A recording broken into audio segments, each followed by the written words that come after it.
Good evening. This is Rahul Reddy. We're live here from Houston, Texas. Every Tuesday from 5 p.m. Central Time to 6 p.m., we do bring in immigration updates. Emily, what do we have today to discuss? Yeah, we finally have a little bit of an update about stateside visa renewals. That's the idea of letting people get their visa stamps while they're in the U.S. To make travel a lot easier. So we'll update you the latest on that.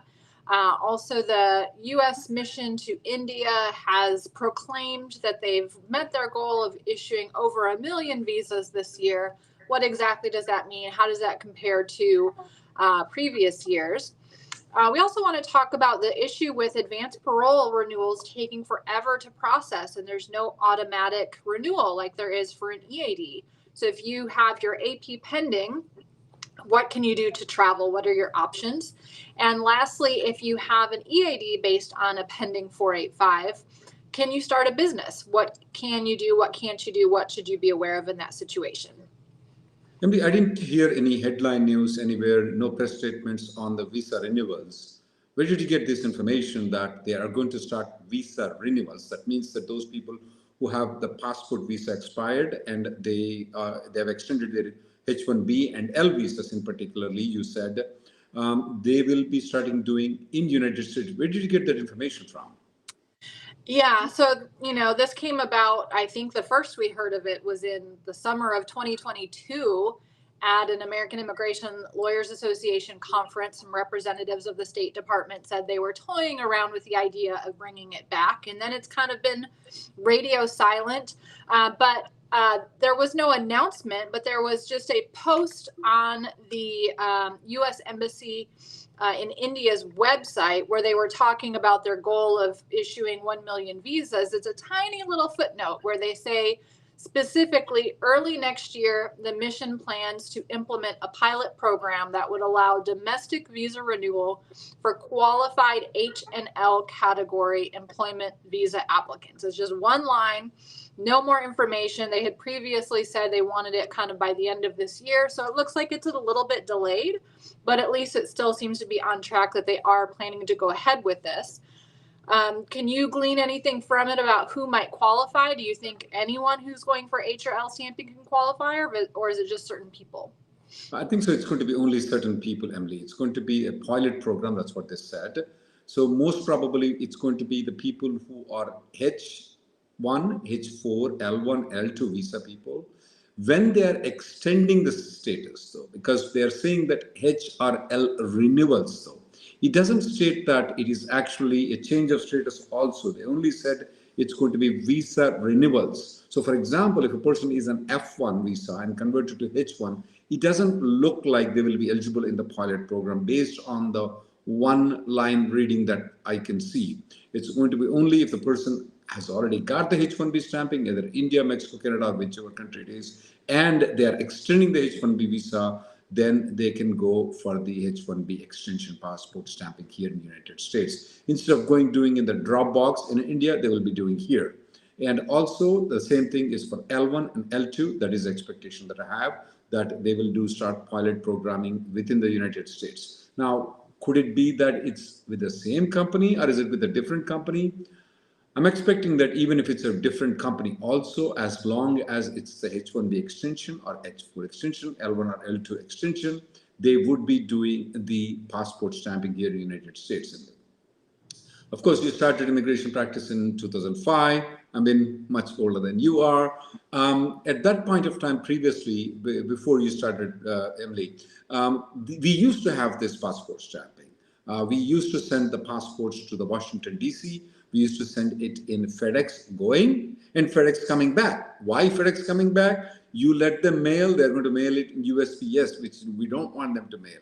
So we used to keep them in a FedEx, fill out all the information out, and then we used to send that information to the Washington, D.C. with the passport size picture, passports, old passport, new passport, H1B approvals, and H4 extensions. And we used to get the stamping. Typically, the turnaround time was about a month or so for the passport stamping.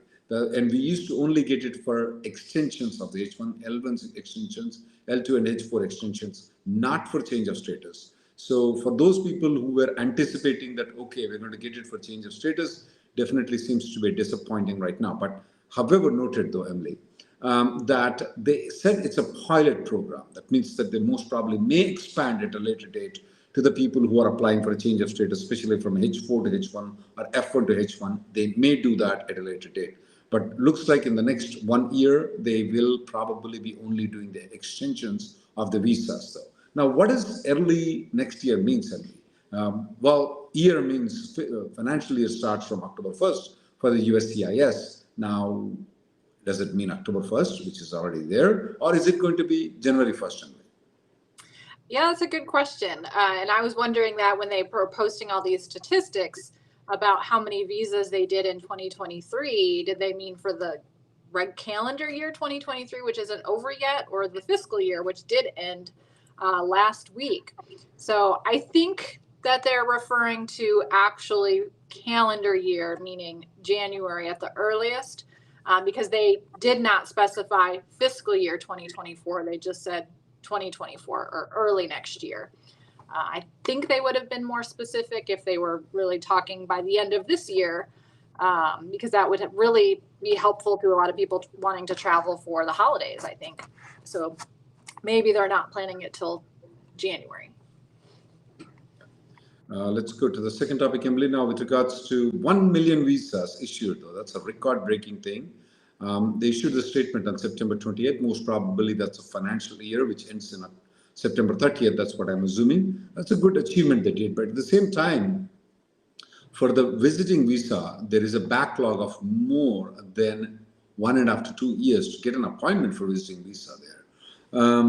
Any insight on what they're going to do on that in the press statement?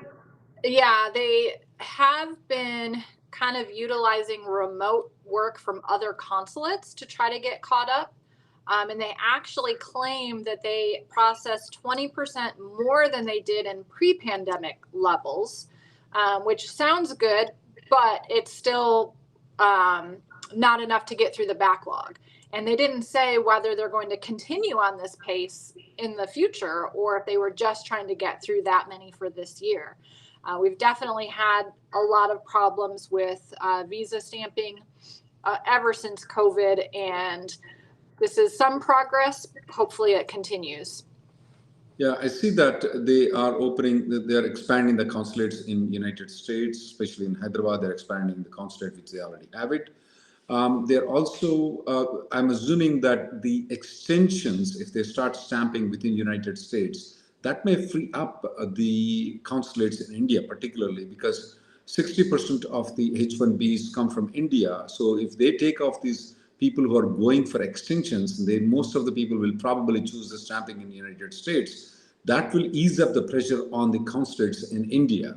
And also the L1 extensions, most of the L1s definitely are still the number one country that is using the L1 definitely is also India, happens to be. And if they start doing the extensions there, it's going to ease up the pressure. Maybe it will ease up the amount of people who will get the appointment because time will be freed up though. Now, having said that, India is the second biggest country by population. The trade relationship between India and US has been growing exponentially though. The amount of trade that's happening is, is more than $100 billion trade between India and United States. They probably need to have more consulates to address these issues, probably have more people working on Indian consulate. As we know that the consulates in India are the biggest US consulates in the world. Chennai used to be the biggest. I don't know if Hyderabad is coming close by right now to be the number 2. So they need to increase the pace of the appointments. They need to increase the things. But it looks overall they're in the right path, though. This administration is going towards, doing the stamping in United States, which they closed in 2004, and after 20 years they're opening it, which is a good thing actually, sign to ease up the pressure, though. Anything else, Emily? No. So what are we doing about these advanced parole renewals? They're online. It says it's taking 12 months still, 15 months to get a renewal? 17 months. Now, hopefully that will get better if they're starting to issue these 5-year EADs. We're hopeful that includes 5-year APs. That would be heaven if they issue a combo card for 5 years. EAD, for sure, we know that they are going to issue the 5 years EAD.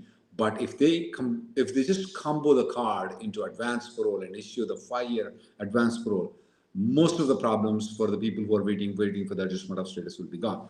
But now, what's the solution temporarily? One is that you can call the customer service number of USCIS, and practically you have to cry, guys. I mean, you cry. There is a real emergency.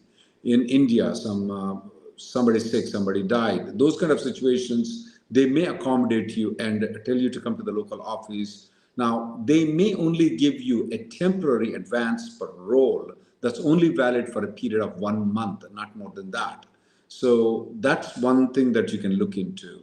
But if you have some time, though, where you think so that, let's say, for example, you file an advance parole and you have some time to play around, toy around, you may even consider suing the USCIS, where you sue the USCIS. Typically, the turnaround time is approximately around 70 to 80 days in there. Now, of course, there is no guarantee it's going to win, but most probably there is a chance that the USCIS, instead of responding to the RFE, responding to the lawsuit, they might just adjudicate your advance parole and request us to withdraw the petition, though. That's one thing that you can look into.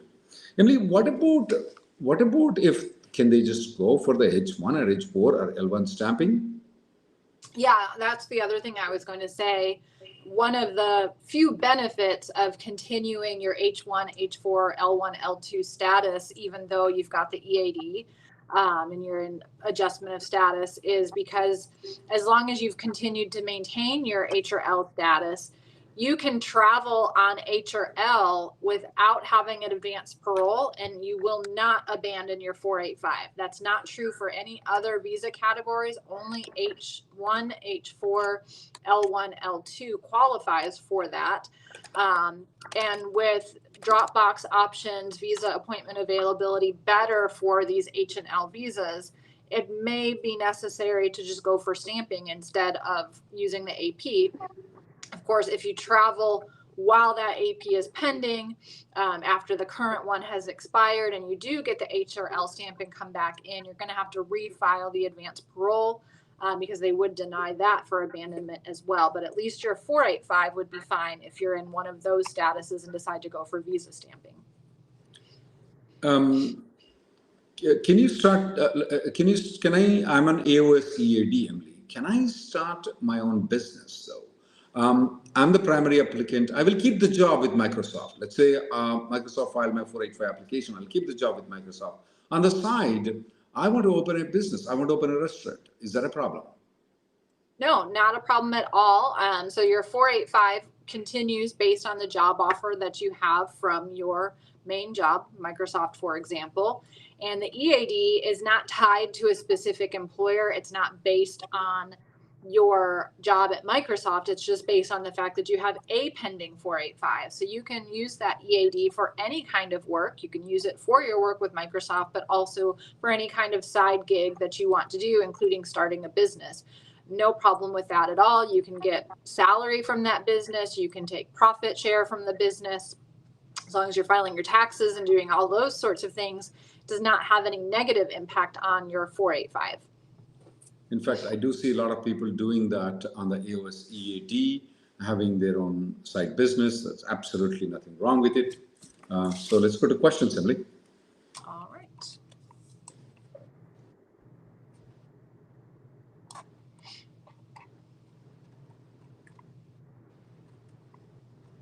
Ashish Sinha has this question. AP requested expedite on September 15, and it's still not approved. What can be done on it? Well, as I pointed out, you just have to call and cry. The more you cry, the faster that they will make you do, the faster that they will do the adjudication. Yeah, and I would add to that, expedite, when they agreed to expedite, it doesn't necessarily mean fast processing. It just means they're going to take it out of line and put it ahead of other people. So a lot of times we see they agree to do an expedite and it still takes 2 more months after that before they finally issue it. So expedite doesn't really mean fast in that situation, but it's faster, I guess, slightly than what it would be otherwise. Asim has this question. Grandparents were born in Pakistan, parents are born in India. Is there any way, basis for me to get into the Pakistan quota instead of Indian quota? No, I'm sorry, you won't. It's your birth, not your parents' birth or your grandparents' birth that will qualify for you. But nice try, Hasim. Ankit says, I have an approved EB1C I-140 from employer A. If I switch to employer B and then rejoin employer A within 3 years of the original I-140, can I still get my GC? I don't think there's any guidance on that. Number one, you'd have to make sure that your original employer does not withdraw that approved I-140.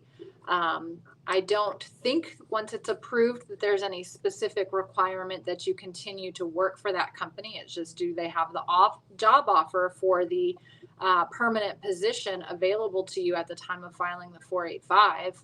Can't say I've seen anyone do that though. Ayush has H1B approved, but it's not stamped. His employment is terminated. Can he use that H1B lottery to come from a different company? The answer is, this comes from Facebook. The answer is no. For you to be counted toward H1B number, one of the two things have happened. You must have been in United States with the H1B with the I-94. That didn't happen because you're never in the country.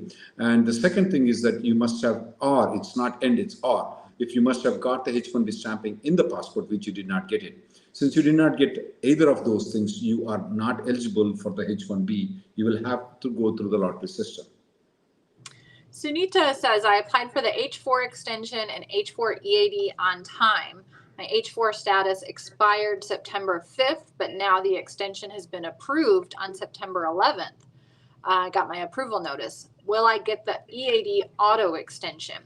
So as long as you filed the EAD extension application before your current EAD expired, and now you have a valid I-94 for your H4 that extends beyond your current EAD, your expired EAD card plus your EAD renewal receipt for the same category, that C36 category, C26, sorry, and then you have the I-94 extended. Those three things combined do allow you to get the 540-day auto extension. Question from Ashwin Kumar. His prior to date is 2014. He did not apply. His I-140 is approved. Did not apply the 485 application. Is advised to move to Canada and get the Canadian citizenship instead of waiting for the GC in the next 2.5 years. That's a very tough personal question, Ashwin.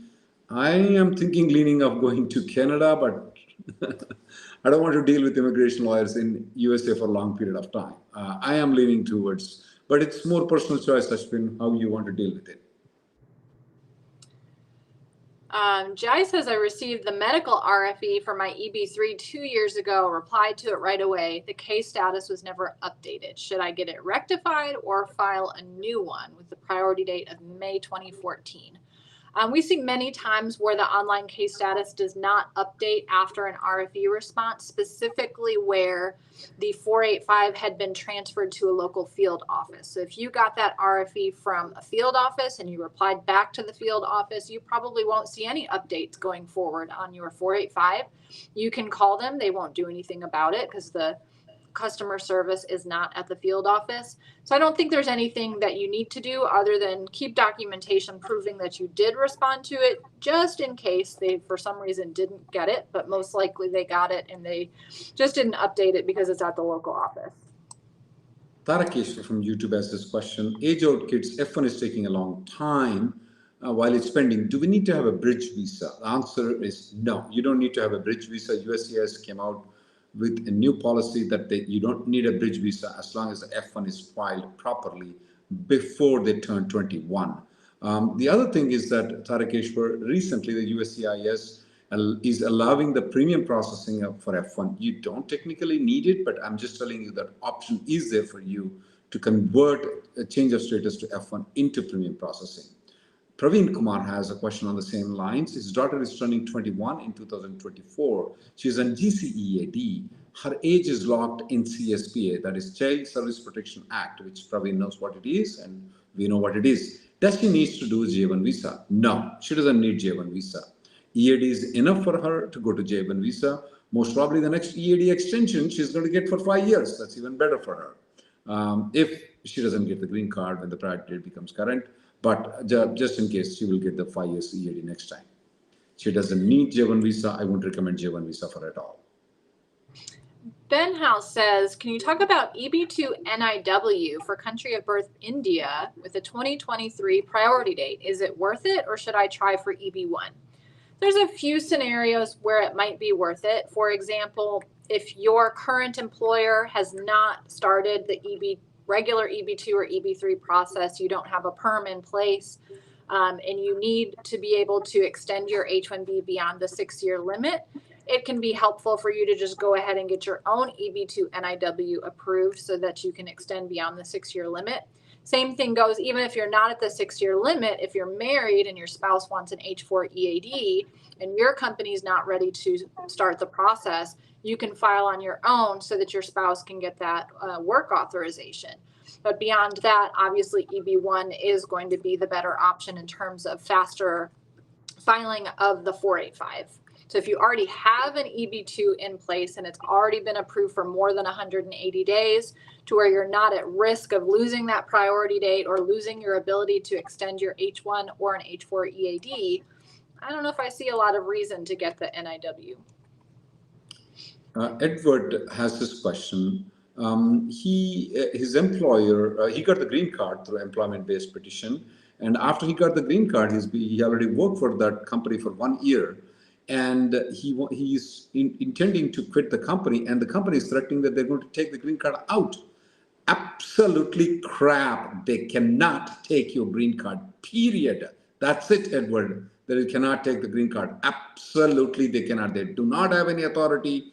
You want to quit the job, you can quit the job. You can work anywhere. You can go flip a burger in McDonald's. You can be a Microsoft CEO, whatever you want to do. They cannot cancel your green card. They cannot take your green card off.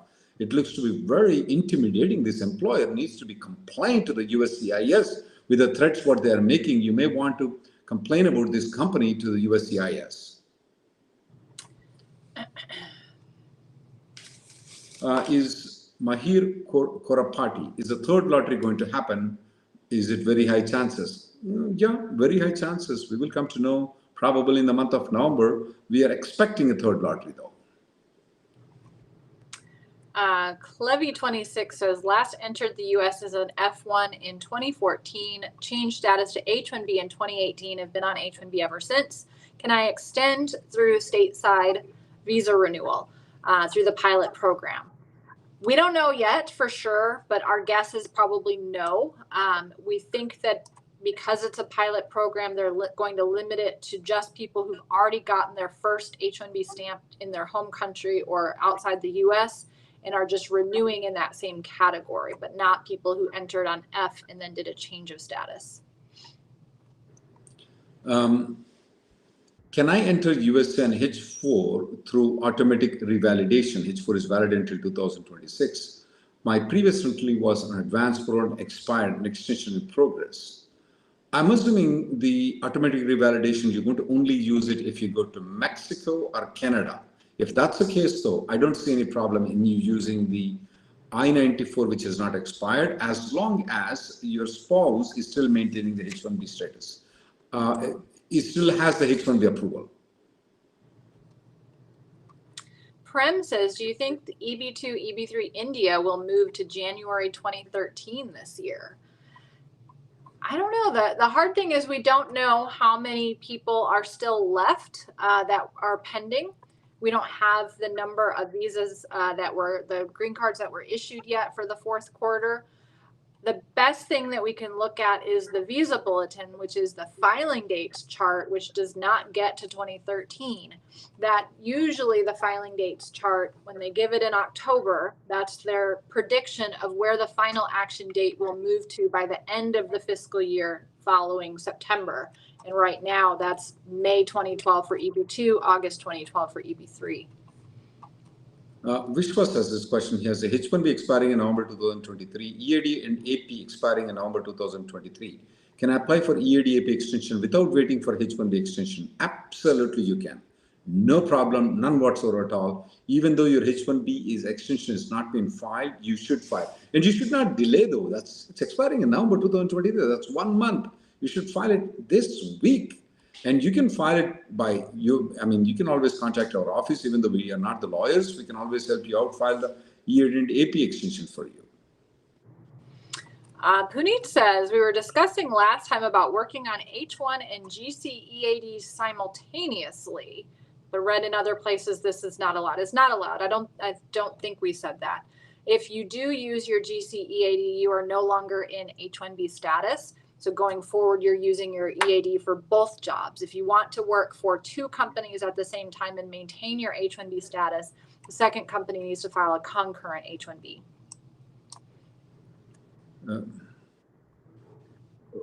Previous employer, this question is from Raja Narayan. Previous employer is on EB2. With a new employer, can we file a EB1 case? Absolutely, you can. No problem with it. Sen says, can I apply for my wife's H4 EAD without having my H1B approval? It was applied for 2 months ago and still waiting for the approval.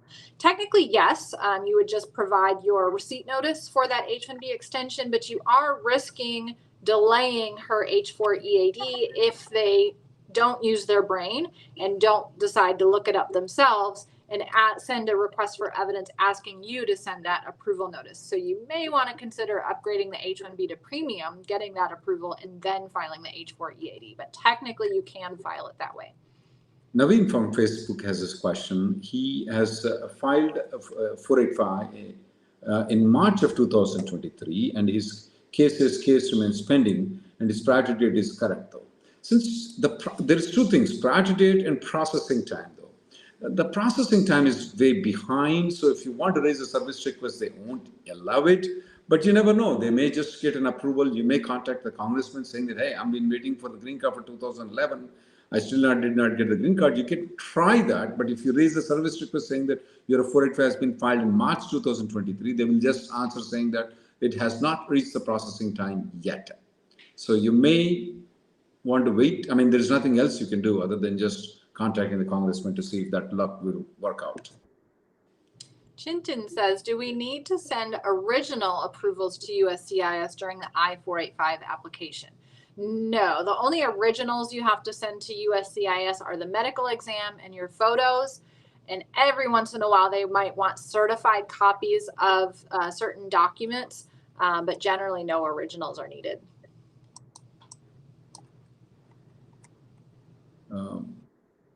What is your opinion on priority date 2016 EB3? Well, with the current stats that we have, though, that may take a long time, Mr. Shiv saying from YouTube. That may take a long time. That's my expectation, because to move out of the inventory that we have right now, it's going to take a long time.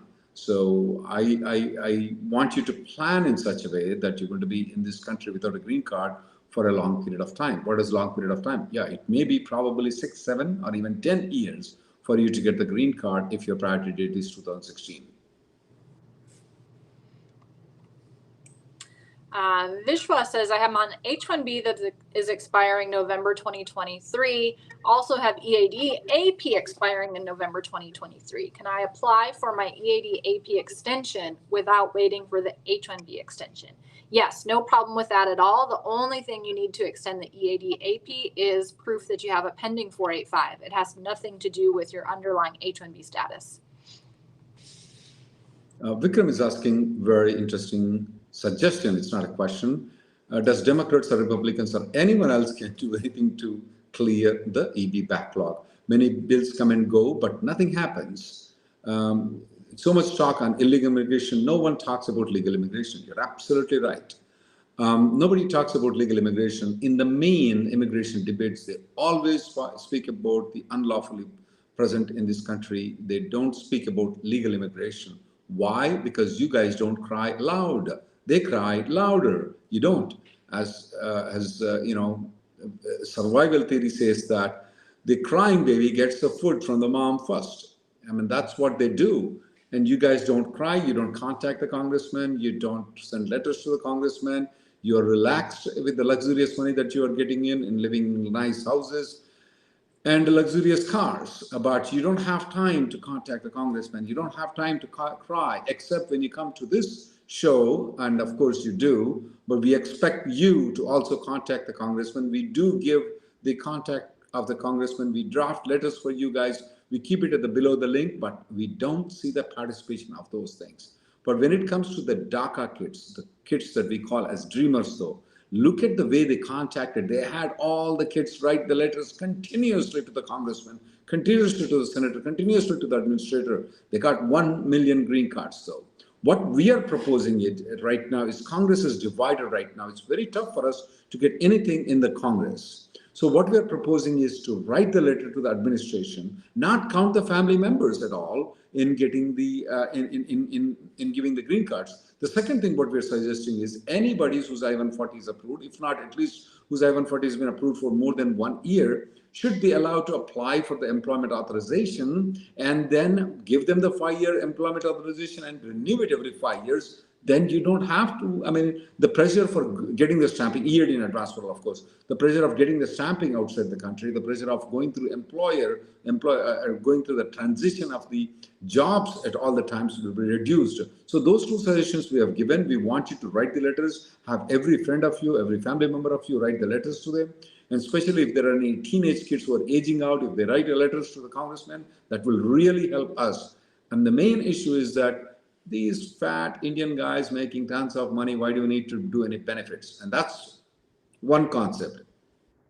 And we have some extreme concept though. I don't know what word you use for a person who hates their own race people, who hates their own national origin people. And we have that presidential candidate called Vivek Ramaswamy. And I try to look into the dictionary, those people who hate their own religion, their own own origin, their own country of origin, our parents' country of origin. I don't have a word. We normally call racist. Racists are those people who think that a particular race, their race, is superior to the other race. Now, what do you call the people who thinks that their race is inferior? They are not good for work people. I don't know what you call them. I don't have a name. I looked into the dictionary. I couldn't find it. If anybody can help me, let me know. And we have those kind of people as a presidential candidate from Republican. I call those people self-hating people. The name of that word is called Vivek Ramaswamy. And we have those kind of people also in running for the Congress. And we don't have people. And I see a lot of Indian community people are supporting Vivek Ramaswamy. I don't know how they can do that. So I want you guys to challenge these people, write letters to these people. They are telling that you are cheap laborers. We know your salaries, guys. We see your W-2s very in and out. And believe me, in our office, when, my office people are not that happy. I mean, they don't get that much paid as much as you guys get paid. Your salaries are very high, but this guy says you're cheap labor coming from India. I don't know where this guy gets it. So please write letters to the congressman and write letters to the administration. Tell them, explain them how much you make, because they need to know that too. Ravi says, my employer is filing my H-1B extension and H-4 extension for my dependents, but they don't file the H-4 EAD along with my application. I do not know why companies are doing that. So he wants to know, if I file the EAD after filing my H-1 and H-4 extension, will it get approved at the same time? No. They only file and approve everything together if it's actually filed together in one package. So what you may want to do is have your employer file the H-1 and H-4 extensions in premium. Soon as you get that H-4 extension approved, assuming that you get it early, then file the EAD renewal before the current EAD expires. That will then qualify your spouse for the auto 540-day EAD extension. I have an interesting question from SP from YouTube, though. Sorry, not SP, sorry. Where does that question come from? From Prashant Irsani, though. What his question is that the I-130 has been filed by the brother in 2014, and it is still not approved.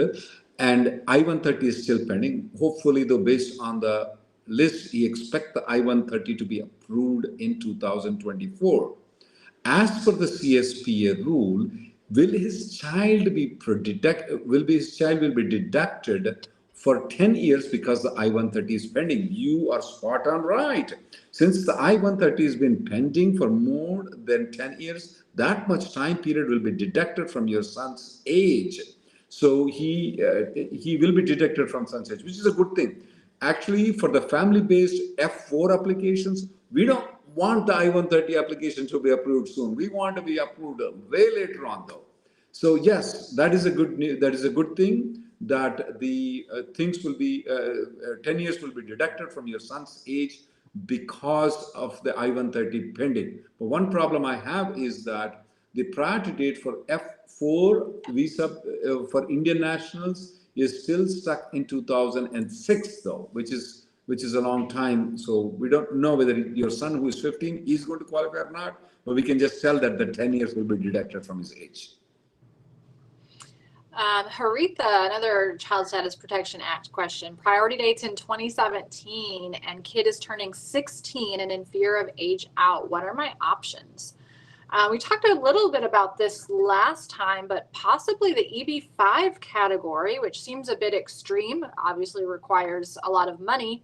But with EB5, they started a new method of not processing the petition until the priority date becomes current or almost current. So the entire time, just like for family-based cases, the entire time that I-526 is pending should be deducted from the child's age. But you have to actually file the green card based on the EB5 category, not the employment-based category, in order to take advantage of that time period. One has I-140 approved. Can spouse of F2, is it possible to apply for EAD? We do not have the 485 current. No, I'm assuming, Mr. Laukumar, that you are not an H1 visa, though. If you are an H1 visa, your wife cannot be an F2 visa because we are in October right now. So since you're an F1 visa, though, just because you got an I-140 approval, you definitely cannot apply the EAD based on the F2. Now, if your priority date is current, that especially if you belong to not to India or for any other country, then yeah, probably you may be eligible. If the priority date is current, you can file the EAD, which you said the priority date is not current. Since the priority date is not current, she's an F2. There is no F2 EAD, even if your I-140 is approved. Menem says, I got both H1 and H4 EAD approvals, and currently my H1B is active. Can I go for H4 stamping in December? Yes, if you are married to an H1B holder, you have the choice of continuing your H1B status or converting to H4 and utilizing your H4 EAD. If you don't have a need to travel to your home country and you just want to get back to H4 status quickly, you could be able to use automatic visa revalidation for that using your expired or stamp in H1B, your H4 approval notice with an I-94 on it, travel to Canada or Mexico for less than 30 days. And when you return, show your H4 I-94 and be readmitted in H4 status instead of H1B status. And you can go back to H1B doing the exact same thing. Chandrakant Rajpurohit asked this interesting question. If the Indian nationals are not going to get the green card soon or probably ever, why are they accepting the permanent I-140 applications for the Indian-born people? Chandrakant, the permanent I-140 has multiple benefits. One of the benefits definitely is a green card eventually, though. But the I-140 also gives other benefits other than the green card. For example, if a person's H-1B is expiring 6 years, if there is no I-140 approval, they cannot extend it beyond the 6 years. There are some very limited exceptions. I don't want to go into that. But so they need this I-140 approval to go for the more than 6 years of H-1B. That's one thing. Second thing is that if the I-140 has been approved, though, the spouse of the H-1B person will be eligible for getting an employment authorization. It's called H4 EAD. if the H4 EAD is, if the I-140 is not approved, they will not be eligible. There are some limited exceptions, but they will not be eligible for applying for the EAD. So these are the two main reasons. A lot of Indians, even they don't know, they know that they are not going to get the green card. They do still file the labor and I-140. And who knows? The sky may fall down. In 2020, the sky fell down in the form of COVID, and we got the extra green cards. The priority date moves up to 5 years at that point of time. So if the sky falls down again, who knows? Then the priority dates may move forward. Or if they stop counting the family members, the dates may move. Or if they start issuing an EADs, for example, for other people who have an I-140 approval, which the administration can do it, and it does it for a lot of other people, though. If they do it for us, that's good. We can get the EAD. For all reasons, we still advise people to apply for the green card as soon as possible. And there's a question that came in. Can you update me about the prevailing wage, which is actually required to file the PERM labor certification? That's taking approximately 8 months right now to get it. And once you file the PERM application, it's taking 1 year, almost 1 year, about 11 months and 15 days or so to get the PERM approval right now. So please, for those people who want to stay in this country, or even if they are contemplating on anything, please file your PERM and I-140. Don't wait for the last year to file the PERM and I-140. Devonjan has the AP approval letter that came in 2 weeks ago saying that the AP was approved actually 3 weeks ago, but he still hasn't gotten the actual AP in the mail. How long should I wait? So USCIS, when you deal with customer service for a missing document in the mail, they usually make you wait for 30 days from the day that the notice was sent before it's considered to be missing or delayed. So if it was issued September 15th, you probably need to wait till October 16th.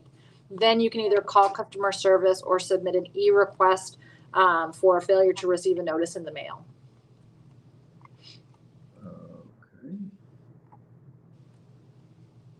Second.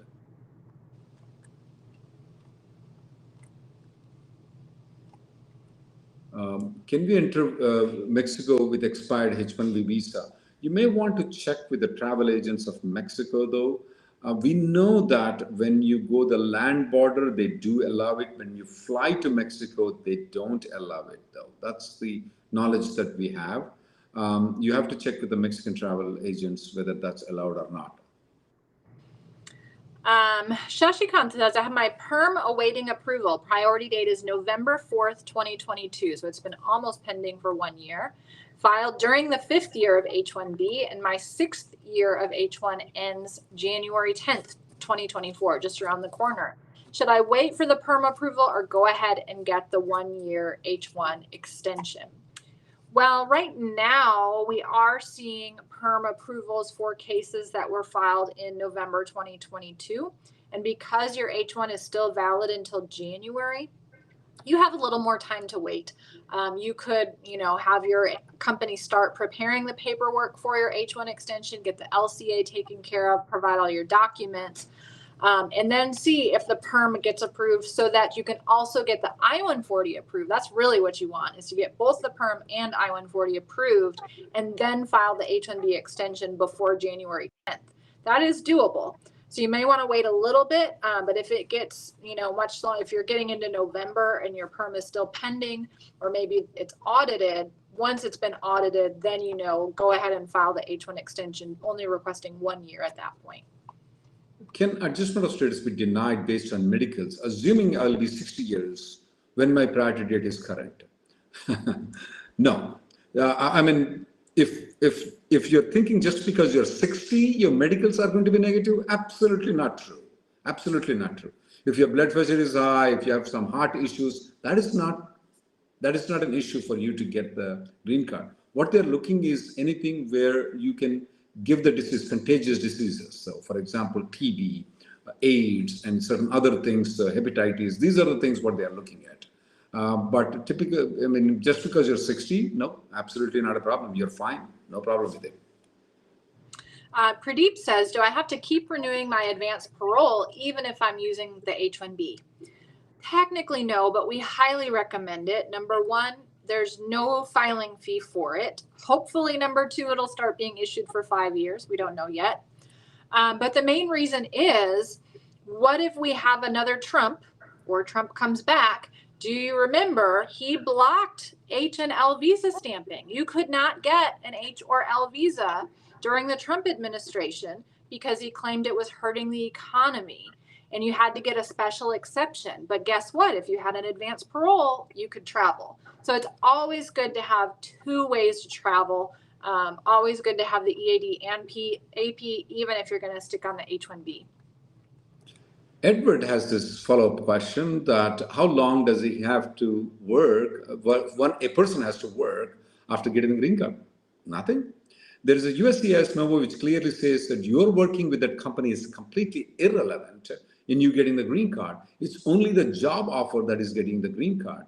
So we have had people who have never worked for the company, got their green card, and never worked after they got the green card too, and never had any problem whatsoever at all for them in getting the citizenship or any problem with the green card. In you, Edward, you got the green card. It's been 1 year you're working. You can quit. You can do whatever you want to. They are trying to cheat you, and they are trying to intimidate you. You need to complain about that company. You can do whatever you want to, Edward. You can, it's been 1 year that you've been working, that's not needed, you can quit, you're good.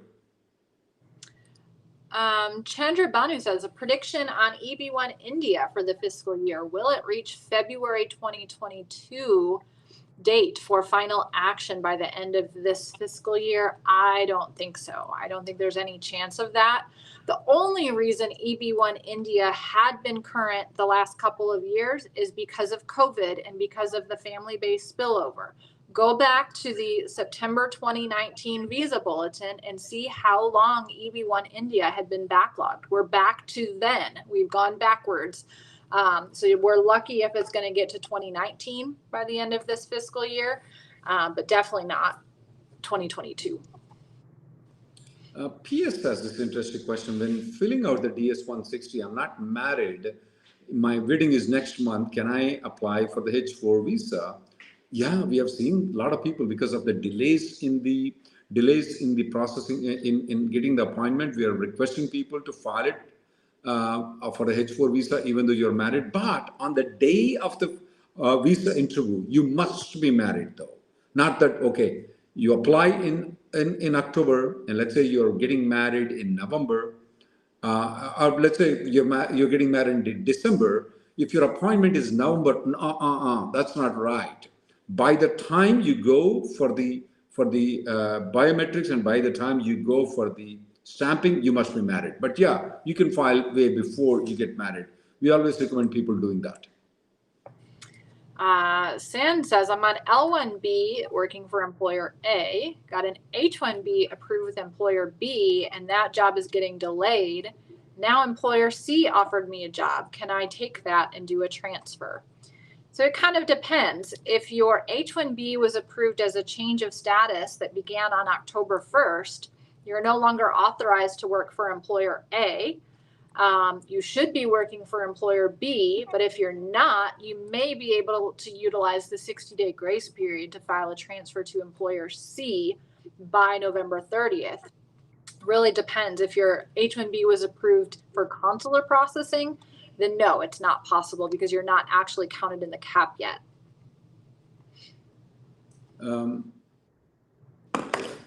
Ajay is asking the question, can we have two employment-based EAD cards, EB2 and EB3 at the same time? Can the holder switch between the two EAD cards? Absolutely, you can have it. You can switch between both the EADs, no problem. We never see that as a problem. Just because you use one EAD doesn't mean that you have been handcuffed to that particular EB2 or EB3. Vivek says, I already have an EB1B approval with a 2022 priority date. Since it could be several years before that becomes current, is there any benefit to getting an EB1A approval? Potentially, because the EB1B is required to be sponsored by the company. So if you lose that job or leave that company, you have to file another EB1B, whereas EB1A, you're self-sponsoring. And you can take that with you anywhere you go. Harsha has done Masters in Industrial Engineering and got his I-140 approval.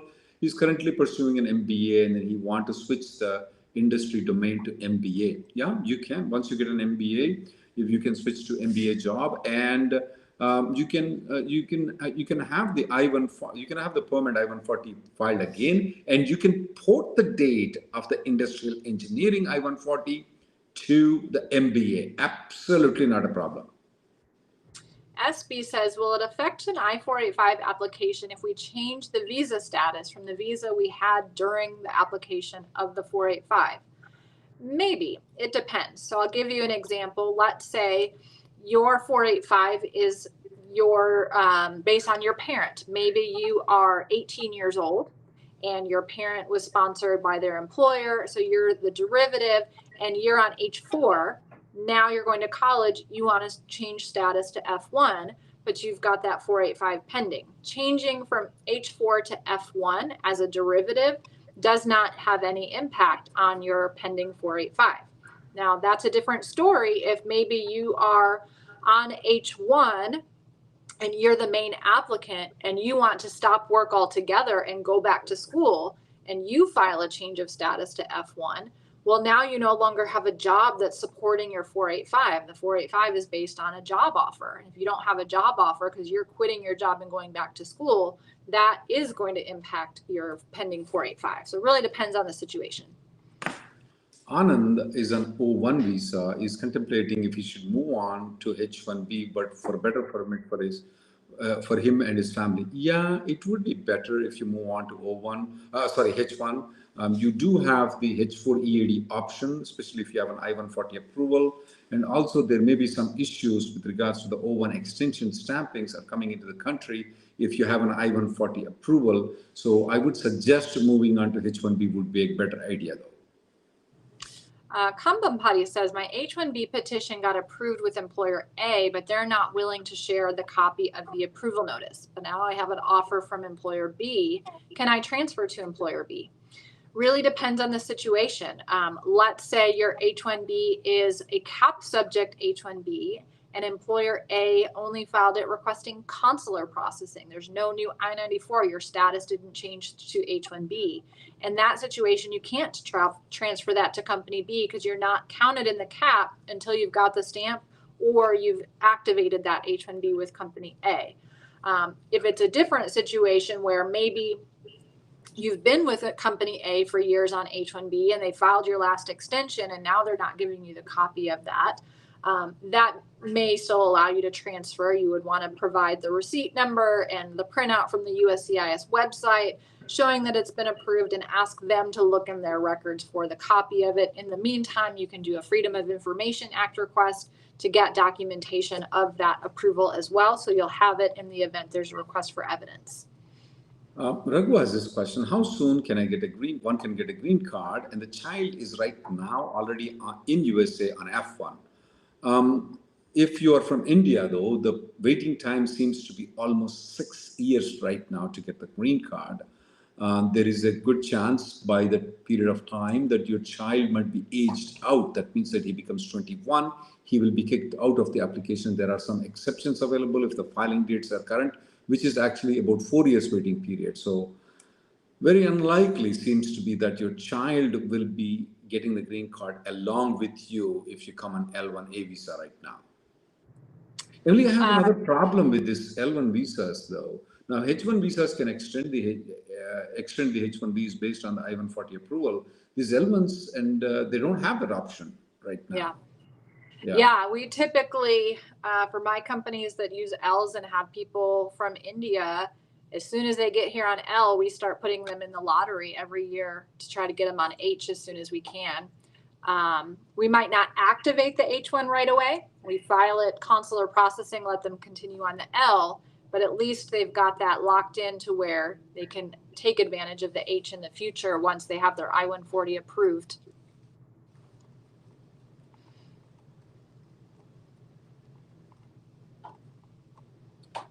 Can a new employer I-140 be applied in EB2 by new employer? I have a 485 EAD based on EB3 of old employer. Absolutely. Yeah, if you move to a different company, can the new company apply an I-140 in EB2 and you move from EB3 to EB2? Absolutely, you can do so. No problem with it. Venkatraman says, if the PWD prevailing wage determination is in progress, can we change technology? Maybe. Generally, there's kind of two different thoughts. Some people say the second anything changes, you've got to start the process over. I don't agree with that. I think there are some minor changes in jobs that don't necessarily impact the process. However, when you're talking about technology, if that particular job that the prevailing wage is submitted for says it required a certain technology and you had to have 5 years of experience in those special skills, that could be problematic. It also, I think, depends on whether you have to think about the prevailing wage is for the job offer for the future job that you're going to take when you get your green card, which is a permanent job. Today, you're in a temporary job based on your temporary work permit, whether that's H or L or whatever it is. So if you're changing right now, but your ultimate job is going to have that original technology listed on your prevailing wage, that's another way to kind of save that process and keep moving forward without having to restart.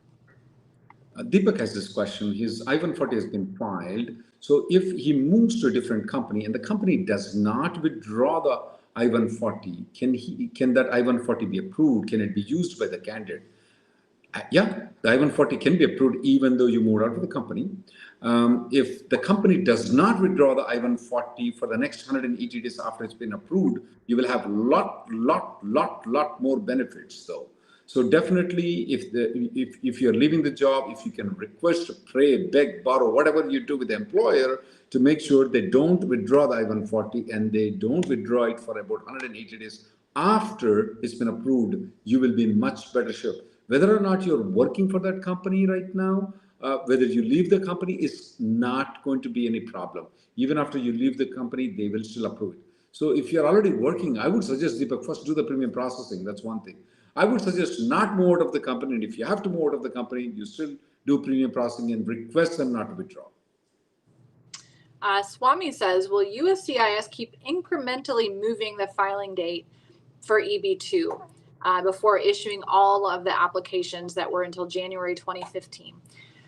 It's really hard to say what's going to happen going forward. What we typically do is look at what's happened in the past. We have 7-8 years worth of filing date charts in the visa bulletin. It's only been around since October 2015, if I recall, September 2015.